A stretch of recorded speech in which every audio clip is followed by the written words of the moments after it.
Welcome to Vaigai kitchen. Vinayagar Chaturthi வந்தாச்சு. So நம்ம வீடியோலையும் இன்றைக்கி விநாயகர் சதுர்த்தி ஸ்பெஷலான கொழுக்கட்டைகளை பற்றி தான் பார்க்க போகிறோம். பூர்ண கொழுக்கட்டை, பிடி கொழுக்கட்டை, கார கொழுக்கட்டை, இந்த மாதிரி 5 வகையான கொழுக்கட்டைகளை பற்றி பார்க்க போகிறோம்.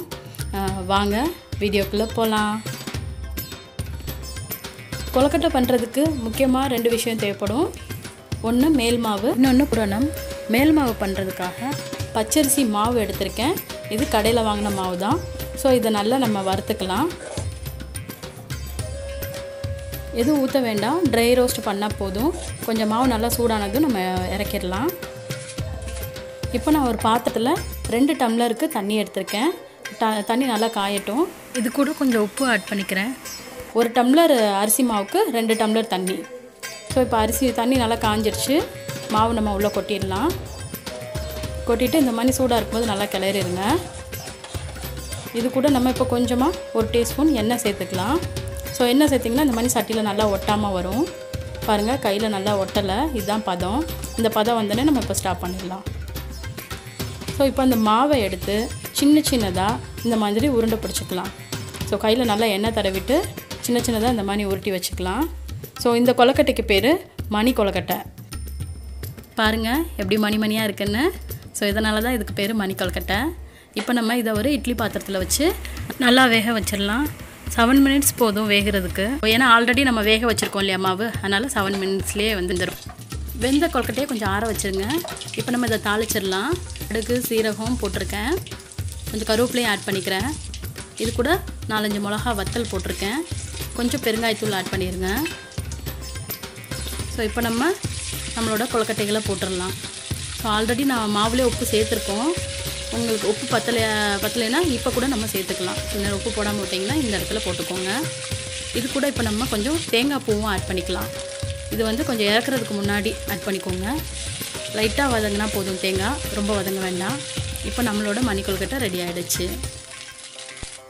விநாயகருக்கு ரொம்ப பிடிச்ச பிடி கொழுக்கட்டைன்னு பார்க்க போகிறோம். இதுக்கு நான் 3/4 டம்ளர் வெல்லம் எடுத்திருக்கேன்.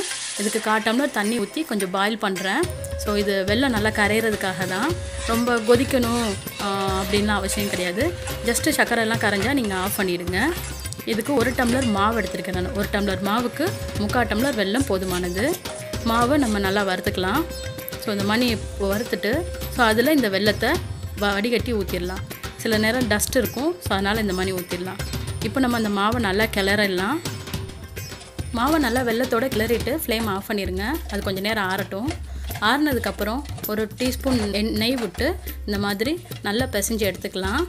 ஸோ நல்லா இலக்கம் கொடுக்குது பாருங்கள். இப்போ நம்ம பிடி கொழுக்கட்டை செய்ய ஆரம்பிச்சிடலாம். ஸோ இந்த மாதிரி கொஞ்சமாக மாவு எடுத்து நல்லா கையில் இறுக்கமாக பிடிச்சி இப்படி வைங்க. இப்போ எல்லா கொழுக்கட்டையும் நம்ம பிடிச்சாச்சு. ஒரு சின்ன டம்ளர் மாவு இருந்தேன், பாருங்கள் எத்தனை கொழுக்கட்டை வந்திருக்குன்னு. இப்போ நம்ம எல்லாத்தையும் வேக வச்சிடலாம். ஸோ இதுக்கும் ஒரு 7 மினிட்ஸ் போதும். இப்போ நம்மளோட மணி கொழுக்கட்டை ரெடி ஆச்சு. இதை கார கொழுக்கட்டைன்னு சொல்லுவாங்க.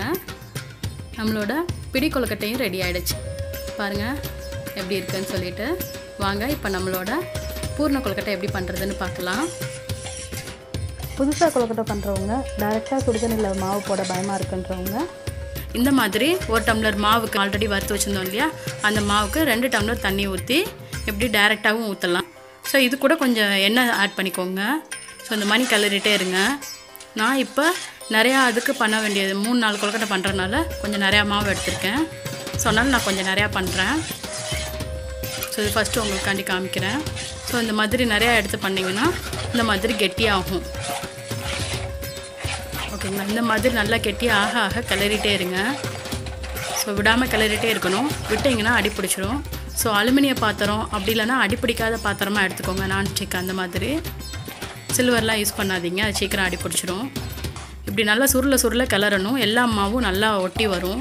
இதே நீங்கள் சுடுதண்ணியில் பண்ணிங்கன்னா உங்களுக்கு பார்க்க கட்டியாகிற மாதிரி தெரியும், பட் ஃபைனலாக இந்த மாதிரி வந்துடும். அது சட்டியில் ஒட்டவே ஒட்டாது. இந்த மாதிரி கையில் ஒட்டக்கூடாது. ஸோ இந்த மாதிரி நம்ம ஸ்டாப் பண்ணிடலாம். இப்போ நம்ம தேங்காய் பூரணம் பண்ண போகிறோம். இதுக்கு நான் ஒரு பாத்திரத்தில் 1 டீஸ்பூன் நெய் விட்டுருக்கேன். நெய் காஞ்சதும் அதில் நம்ம தேங்காய் சேர்த்துக்கலாம். ஸோ 1 கப்பு தேங்காய் எடுத்திருக்கேன். துருவின தேங்காய் இல்லைனா மிக்சியில் அரைச்ச தேங்காய் எதுனாலும் எடுத்துக்கலாம். இது கூட இப்போ நான் பொட்டுக்கல்ல 1-2 அரைச்சதை ஆட் பண்ணிக்கிறேன். இது கூடவே 1/2 டீஸ்பூன் ஏலக்காய் பவுடரும் ஆட் பண்ணிக்கிறேன். ஸோ இது நல்லா நம்ம வறுத்துக்கலாம். இது கொஞ்சம் நல்லா வதங்கினதும் 1 கப்பு தேங்காய்க்கு 3/4 கப்பு வெல்லம். ஸோ அதை நான் ஆல்ரெடி பாகா காய்ச்சி வச்சுருக்கேன். ஸோ ஆல்ரெடி சொன்ன மாதிரி தான். ஸோ அதை வந்து ரொம்ப கொதிக்க வேணும்னு அவசியம் கிடையாது. ஸோ அது நல்லா கரைஞ்சதும் வெல்லம் கரைஞ்சதும் இந்த மாதிரி ஃபில்ட்ரு பண்ணி எடுத்துக்கலாம். ஸோ இது நல்லா வதக்கிடலாம். நீங்கள் டைரெக்டாக வெல்லம் போடலாமா அப்படின்னு கேட்டால் அப்படியும் போடலாம். ஸோ எதுக்காண்டி வெல்லம் காய்ச்சிரோன்னா அதில் ஏதாவது டஸ்ட் இருக்கும், அதுக்காக தான். ஸோ இப்போ பாருங்கள், நான் உங்களுக்காக கொஞ்சம் வெல்லம் இதில் ஆட் பண்ணுறேன். ஸோ நீங்கள் டைரெக்டாகவும் வெல்லம் ஆட் பண்ணாலும் நல்லா இலகி தண்ணியெல்லாம் ஊற்ற தேவை கிடையாது. ஸோ அதுவே இலகி அழகாக கெட்டியாக வந்துடும். உங்களுக்காக இப்போ நான் கொஞ்சம் வெல்லம் ஆட் பண்ணியிருக்கேன். இந்த வெல்லம் எல்லாம் நல்லா கரைஞ்சி அது கூடவே நல்லா கெட்டியாக வந்துடும். பூரணம் பண்ண தெரியாதவங்க, புதுசாக பண்ணுறவங்க, அவங்க எல்லாருக்கும் இந்த தேங்காய் பூரணம் ரொம்ப ஈஸியாக இருக்கும். ஸோ சிம்பிளாக உடனே பண்ணிடலாம். ஸோ இந்த மாதிரி நல்லா கிளறிட்டே இருங்க. நல்லா சுருள கிளறுங்க. ஸோ நல்லா எல்லாம் ஒன்று சேர்ந்து வந்ததுக்கப்புறம் நம்ம ஸ்டாப் பண்ணிக்கலாம். இப்போ இந்த மாதிரி நல்லா வந்துருச்சு. இப்போ நம்ம இதோட ஸ்டாப் பண்ணிக்கலாம். இதை ஆற வச்சிடலாம். இப்போ நம்ம கடலைப்பருப்பில் பூரணம் பண்ண போகிறோம். இந்த பூரணம் பிள்ளையாருக்கு ரொம்பவே பிடிச்சது. ஸோ இதுக்கு நான் 2 டீஸ்பூன் நெய் விட்டுருக்கேன். ஸோ நெய் நல்லா காஞ்சதும் கடலைப்பருப்பை மசிச்சு வச்சுருக்கேன், வேக வச்சு எடுத்து. ஸோ அதை ஆட் பண்ணியிருக்கிறேன். 1 டம்ளர் வந்து நீங்கள் கடலைப்பருப்பு எடுத்திங்கன்னா அதுக்கு 3/4 டம்ளர் வெல்லம். ஸோ அதை பாகா காய்ச்சி அப்படியே ஆட் பண்ணிக்கலாம். கடலைப்பருப்பை வேக வைக்கிறதுக்கு முன்னாடி ஒரு 1/2 மணி நேரம் ஆச்சு நல்லா ஊற வச்சுருங்க. ஸோ அப்போ நல்லா வேகும். 1 விசில் விட்டால் போதும். அப்படி இல்லை விசில் குக்கரில் வைக்க பயமாக இருக்குன்றவங்க ஓப்பன்லேயே வச்சு வேக விடுங்க. நல்லா வெந்து நசுக்கி பாருங்கள். நல்லா நசுங்கினதும் அதை எடுத்து ஆற வச்சுட்டு அதுக்கப்புறம் மசிங்க. இல்லை சில பேருக்கு வந்து குக்கரில் வச்சு குழஞ்சி போயிடுச்சு, ஐயோ வேஸ்ட் ஆயிடுச்சுன்னு நினைக்க வேண்டாம். ஸோ இந்த மாதிரி பண்ணுறப்ப நீங்கள் குழஞ்சா கூட நீங்கள் ஈஸியாக பண்ணலாம். ஸோ அதுக்கான தான் நான் இந்த மெத்தட் சொல்கிறேன். ஸோ நீங்கள் டைரெக்டாக வெல்லம் ஆட் பண்ணும்போது இலகிக்கிட்டே போகும். ஸோ நம்மளால் பூரணம் உள்ளே வைக்க முடியாது.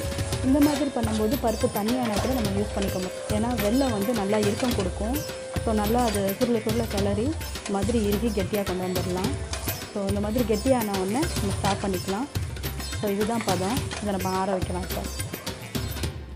இப்போ நம்ம எள்ளு பூரணம் பண்ணுறதுக்கு ஒரு சின்ன கப்பு நிறையா கருப்பு எள்ளு எடுத்து அதை நல்லா கழுவி இந்த மாதிரி நல்லா வறுத்துக்கலாம்.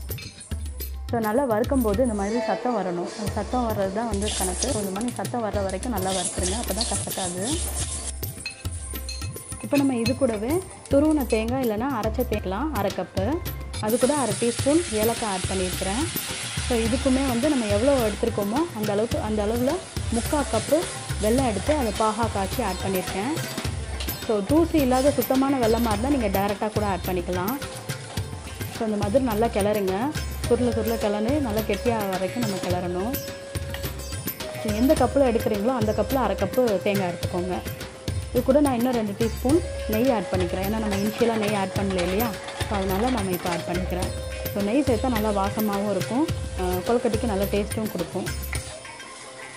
ஸோ பூர்ணத்தோட மேல் மாவில் எல்லோரும் உப்பு சேர்க்க மறந்துடாதீங்க. உப்பு இல்லைன்னா நல்லா இருக்காது. இப்போ நம்மளோட 3 வகையான பூரணமும் ரெடி ஆகிடுச்சு. எள்ளு பூரணம் இதையும் நல்லா இந்த மாதிரி உருட்டி வச்சுருங்க, சின்ன உருண்டையாக. இது வந்து பருப்பு பூரணம், அதையும் நம்ம நல்லா உருட்டிடலாம். இது வந்து தேங்காய் பூரணம். இப்படி எல்லாத்தையுமே நல்லா சின்னதாக உருட்டி வச்சுருங்க. இப்போ நம்ம கொழுக்கட்டை செய்ய ஆரம்பிச்சிடலாம். இப்போ நான் அதுக்காக அச்சு எடுத்திருக்கேன், கொழுக்கட்டை அச்சு. ஸோ அச்சுலையும் பண்ணலாம், நீங்கள் நார்மலாக கையிலையும் பண்ணலாம். ஸோ இந்த அச்சில் உள்ளே கொஞ்சம் எண்ணெய் தடவிடுங்க. எண்ணெய் தடவிட்டு இந்த மாதிரி க்ளோஸ் பண்ணிடுங்க. நல்லா கொஞ்சம் மாவு எடுத்துக்கோங்க. அதை நல்லா உருட்டி இதுக்குள்ளே வச்சு உள்ளே எல்லா பக்கமும் படுற மாதிரி நல்லா அதை அமுத்தி எல்லா பக்கமும் ஈவனாக வந்து வைங்க. ஸோ ஒரு பக்கம் மொந்தையா, இன்னொரு பக்கம் ஒன்றுமே இல்லாமல் அந்த மாதிரி வைக்கக்கூடாது. ஏன்னா நம்ம கொழுக்கட்டை எடுக்கும்போது ஸோ பூர்ணம் வெளியே தெரியக்கூடாது. வெளியே தெரிஞ்சால் அதனால் கசிஞ்சு எல்லா கொழுக்கட்டை வந்து உடஞ்சிரும். ஸோ எல்லா சைடும் ஈவனாக மாவு இருக்கணும். மாவு ரொம்ப நிறையாவும் வைக்காதீங்க. ஸோ மாவு நிறையா இருந்தால் நல்லா இருக்காது. ஸோ கொஞ்சம் மாவு நல்லா அந்த மாதிரி வச்சதுக்கப்புறம் இப்போ நம்ம பூர்ணம் உள்ளே வச்சிடலாம்.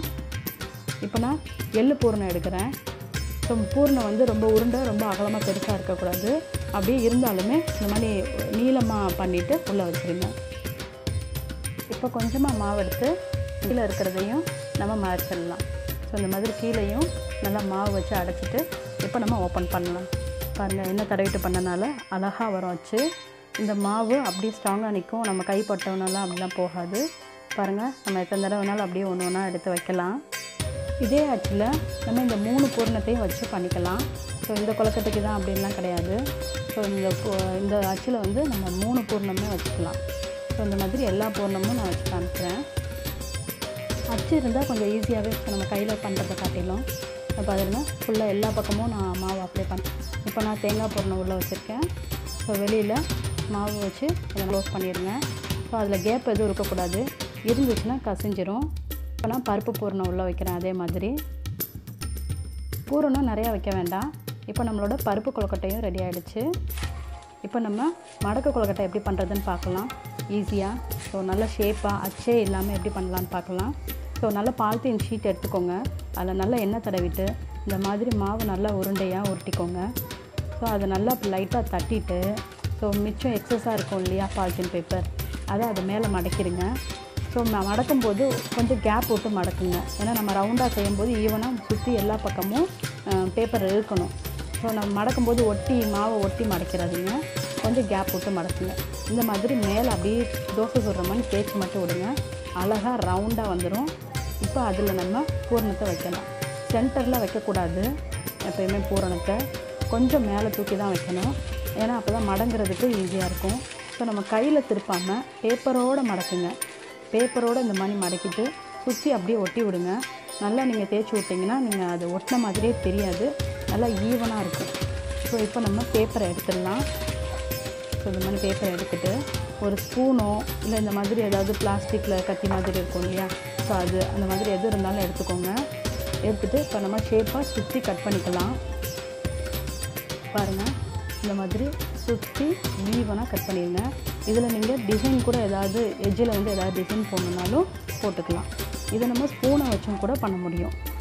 ஸோ இதெல்லாம் எடுத்துகிட்டு இதை திருப்பி நம்ம மாவோடு சேர்த்துக்கலாம். ஸோ அழகாக ஒட்டிக்கிறோம். ஸ்பூனை வச்சும் கூட அழகாக இந்த மாதிரி பண்ண முடியும். பாருங்கள் எப்படி அழகாக கட் ஆகுதுன்னு. ஸோ அழகாக வரும். ஸ்பூனை வச்சு நீங்கள் பண்ணலாம். நம்மளோட மடக்கு கொழுக்கட்டை ரெடி ஆகிடுச்சு. இப்போ நம்ம சொப்பு கொழுக்கட்டை இல்லைன்னா உருண்டை கொழுக்கட்டை எப்படி பண்ணலான்னா, மாவை நல்லா உருட்டிட்டு கட்டவரலில் நல்லா நடுவில் வச்சு அமுத்தி இந்த மாதிரி சுற்றி தேய்ச்சிட்டே வாங்க. கையில் நல்லா எண்ணெய் தடவினீங்கன்னா இந்த மாதிரி நல்லா சுற்றி உருட்டுறதுக்கு நல்லா வரும். ஸோ இந்த மாதிரி சுற்றி சுற்றி பண்ணிகிட்டே வாங்க. ஸோ அழகாக வரும். மாவு நம்ம பண்ணோம் இல்லையா, இந்த மெத்தடில் பண்ணால் மட்டும்தான் இந்த மாதிரி பண்ணுறதுக்கு வரும். நீங்கள் பச்சை தண்ணியோ இல்லை வேறு மாதிரி ஏதாவது பண்ணிங்கன்னா வராது. ஸோ அந்த மாதிரி உருட்டினதுக்கப்புறம் இப்படி எல்லா மேமாவையும் இப்படி மேலே ஒன்று சேர்த்து வச்சுருங்க. ஒன்று சேர்த்துட்டு இப்போ திருப்பி நம்ம நல்லா உருண்டை பிடிச்சிடலாம். ஸோ நல்லா பால் மாதிரி செஞ்சுக்கலாம். அவ்வளோதான். ஸோ இந்த மாதிரி நல்லா உருட்டிட்டு நம்ம குக் பண்ணிடலாம். அச்சு இல்லாதவங்க மடக்க தெரியாதவங்க கூட அழகாக இந்த மாதிரி உருண்டை கொழுக்கட்டை பண்ணலாம். ஸோ ரொம்பவே நல்ல ஃப்ளெக்சிபிள் மாவு இந்த மாதிரி நம்ம மாவு கட்டுறது. ஸோ இந்த மாதிரி பண்ணி கொழுக்கட்டை நம்ம ரெடி பண்ணலாம். இப்போ எல்லா கொழுக்கட்டையும் நம்ம பாயில் பண்ணிடலாம். 5 to 6 மினிட்ஸ் இட்லி சட்டியில் வேக வச்சா போதும். வெறும் தட்டு வைக்கல, எண்ணெய் தடவி வைங்க. அப்படி இல்லைன்னா இட்லி துணி போட்டு வேக வைங்க. இப்போ நம்மளோட எல்லா கொழுக்கட்டைகளும் விநாயகர் சதுர்த்தி கொண்டாட ரெடி ஆகிடுச்சு. நீங்களும் இந்த கொழுக்கட்டைகளை வீட்டில் பண்ணி விநாயகர் சதுர்த்தியை நல்லபடியாக கொண்டாடுங்க. டேஸ்ட் எப்படி இருந்துச்சுன்னு சொல்லிவிட்டு கமெண்ட் பாக்ஸில் சொல்லுங்கள். இந்த வீடியோ உங்களுக்கு பிடிச்சிருந்தா லைக் பண்ணுங்கள், ஷேர் பண்ணுங்கள். இந்த மாதிரி ஈஸியாக ஹெல்த்தியாக டேஸ்டியாக பண்ண நம்ம வைகை கிச்சனுக்கு சப்ஸ்கிரைப் பண்ணுங்கள். உங்களை இதே மாதிரி ஒரு நல்ல ரெசிபியோட நெக்ஸ்ட் வீடியோவில் சந்திக்கிறேன். பாய்.